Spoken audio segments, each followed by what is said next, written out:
We face a number of regulatory challenges with cross-border trade.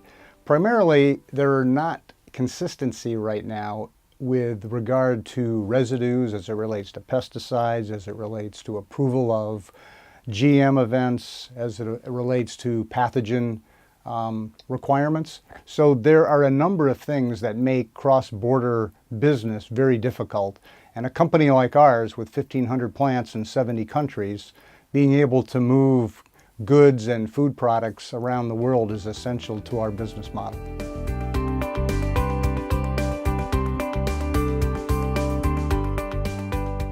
Our focus is safe food for consumers everywhere. So regardless of where we operate in the world, the private sector thinks it's important that we're operating at the same set of requirements. And now we're working with governments so that governments can look at what we do to assure our global supply chains and take advantage of the work that we've done and work together to harmonize regulations. So we've already had this process go through with the Canadian government, and the Canadian government has indicated that if you are GFSI certified, you meet the requirements of the Safe Food for Canadians Act.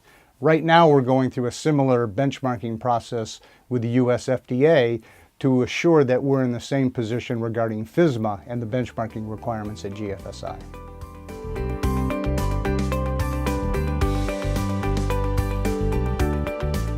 We need to have risk assessments that are acceptable to both parties.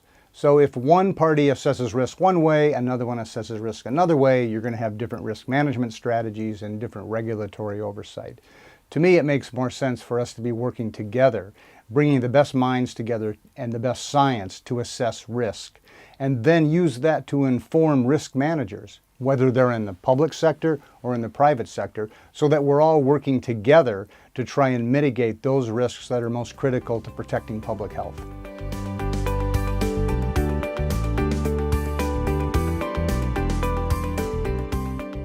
Governments have sovereignty, and so they want to make sure that they have the last say in how they assess and manage risk. I really do think that individual governments right now are the biggest hurdle. We in the industry have already aligned around those principles, so we feel that we're looking at risk collectively the same way in the private sector, and we're working towards managing those risks in an acceptable way to protect public health. And now our goal is to really work with governments and have the same dialogue, the same conversation to make sure that we're all moving in the same direction.